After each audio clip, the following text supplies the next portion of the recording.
the land prices a function of the relatively relaxed planning regime? Because i.e. an area in Istanbul that should be logistics, in fact, someone could build a residential building or an office building or a shopping centre, and therefore the landowner thinks the price is higher because they can do that, even though that might not actually be the best use for that bit of land. Is that true? Or? I wouldn't say so. I think in terms of planning, the municipalities have clear views on what they want to do. Probably, like we said before, they don't have a long-term vision around it, but the growth of Istanbul has been such. Pendik area, for example, has grown so widely. This was an industrial just by the second largest airport, Sabiha Gökçen, but now we can see that the residential is coming to the limits of it. So now for them, for industrial and logistics to be held within a sort of residential environment, it makes it complex. So, and on the other side, there's a lot of organized industrial OCB, it's called organized industrial areas, which are put in place for actually all the industrial and logistic people to be hosted in those areas. And normally infrastructure comes with it. I can say maybe in addition to that, that can play a role, but not only. Because a landlord knowing his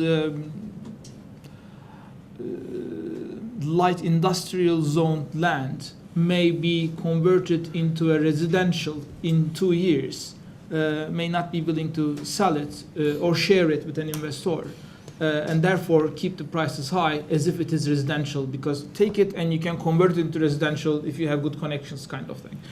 That is unfortunate, but yes, that from that perspective it plays a role. But there are many other things in addition to that, from the cultural things to life expectations of the people, and they see it as their lottery ticket, and they don't want to cash it too early for them. And of course, demand for land is high. I mean, the city is growing by 250,000 inhabitants per year.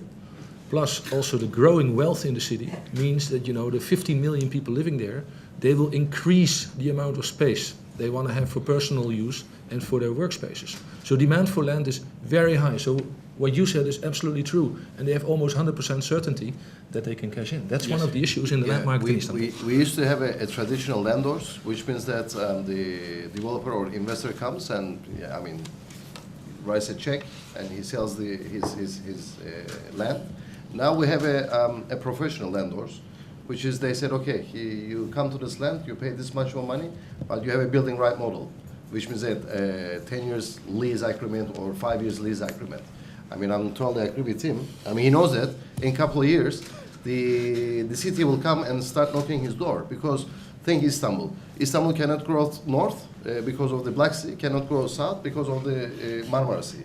So it has to grow either to European side, like as on the left side or the right side. So if we grow to the north, which means that we have to build another, like in Dubai, Maybe another part. Very nice.